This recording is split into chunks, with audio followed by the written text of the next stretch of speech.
आज हम चलते हैं अचानक से एक साइंस की क्लास में, देखते हैं 5th क्लास में साइंस कैसे पढ़ाई जाती है। थोड़ा टीचर्स और बच्चों की एक्टिविटीज़ और पढ़ाई का तरीका हम लोग देखते हैं।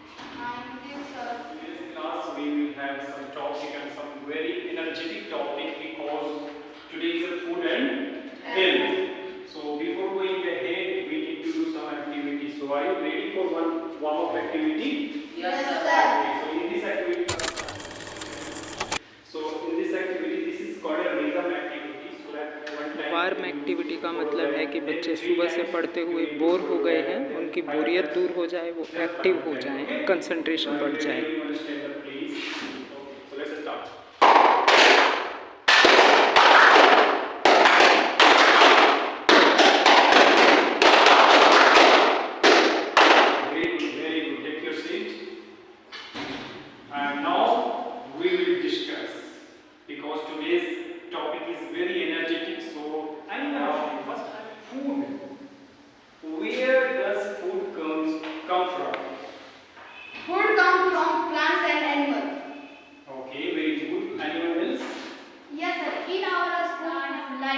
Banana tree and guava tree and mango tree. We want more activity involved in this teaching.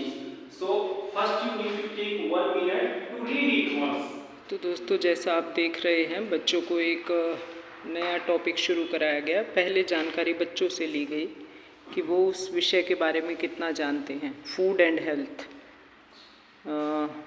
बच्चों की एक जानकारी लेने के पश्चात उनको एक पैराग्राफ पढ़ने के लिए दिया जाता है ताकि वो खुद से अपनी अंडरस्टैंडिंग डेवलप कर सकें। हम देख सकें कि उन्होंने अपने से पढ़कर उस पैराग्राफ में से क्या उनको समझ में आया, तब हम आगे बता सकें। और दूसरी मुख्य बात है कि क्योंकि साइंस इंग्लिश मीडियम का सब्जेक्ट है, तो इंग्लिश मीडियम के कोई भी सब्जेक्ट हैं तो उनमें हिंदी बोलना अलाउ नहीं होता, और जब हिंदी की क्लास है तो उसमें इंग्लिश में बातचीत करना बिल्कुल ही अलाउ नहीं होता। पूरे तरीके से हिंदी में ही उसको पढ़ाया जाता है।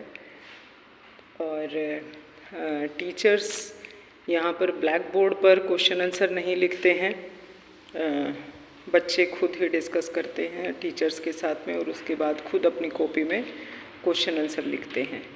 कुछ प्रॉब्लम होती है तो वो होमवर्क टाइम में टीचर्स से बात कर लेते हैं। तो आप देखते हैं, ये एक पेयर बनाया गया है। पेयर मतलब जोड़ा। सब बच्चों ने अकेले अकेले पढ़ा, उसके बाद उनका एक एक जोड़ा बना दिया। दोनों जोड़ों में एक डिस्कशन होगा। जो पैराग्राफ उन्होंने पढ़ा, उस बच्चे को क्या समझ आया, उसको क्या समझ नहीं आया, वो एक दूसरे के साथ अपनी नॉलेज उस टॉपिक को लेकर, उस पैराग्राफ को लेकर ट्रांसफ़र करते हैं। इसके लिए कुछ समय दिया जाता है।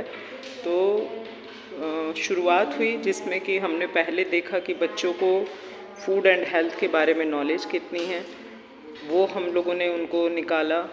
दूसरी बात हुई कि बच्चों को खुद एक पैराग्राफ पढ़ने के लिए दिया।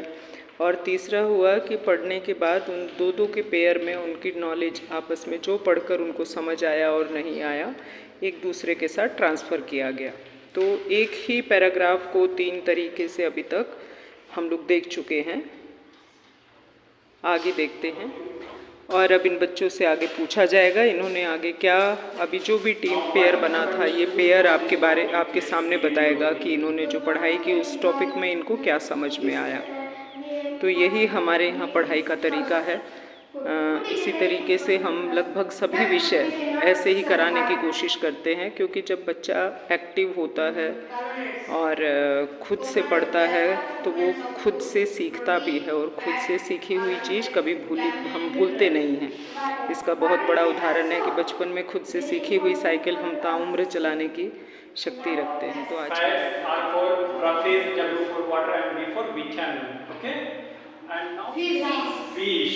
So now we need to discuss about, because food comes from the plants and animals. जैसे कि आपने देखा कि बच्चे जो डिस्कस करके आगे बता रहे थे, उस डिस्कशन के बाद उन्होंने कुछ पॉइंट्स, मेन पॉइंट्स छोड़ दिया या कुछ गलत बोल दिया, तो टीचर एक फैसिलिटेटर की तरह उसमें करेक्शन करता है, उसको उनके डायग्राम के साथ एक्सप्लेन करता है, और फिर उसी चीज़ को बाद में जब टॉपिक पूरा हो जाता है तो स्मार्ट बोर्ड के माध्यम से उसको बच्चों को दिखाया जाता है। तो जब आप एक ही विषय को कई तरीके से पढ़ाएंगे, पहले बच्चों से पहले टॉपिक शुरू होने से उस टॉपिक के विषय में बच्चों की नॉलेज की जानकारी ले, जानकारी के पश्चात बच्चों को पढ़ने के लिए दिया, बच्चों को पढ़ने के बाद पेयर बना के उसको डिस्कशन के लिए दिया, और डिस्कशन करने के बाद टीचर ने जहाँ कमी महसूस की उसको बोर्ड के माध्यम से समझाया, फिर बच्चे को एक बार पढ़ने के लिए दिया, और उसके बाद बच्चों के साथ क्वेश्चन आंसर का डिस्कशन किया, और लास्ट में एक बार स्मार्ट बोर्ड के माध्यम से पूरा उस टॉपिक को दिखाया। तो इसके बाद कुछ भी नहीं रहता जो बच्चे को समझ में ना आए। तो इसी तरीके से हम लोग हर विषय को कराने की कोशिश करते हैं। धन्यवाद।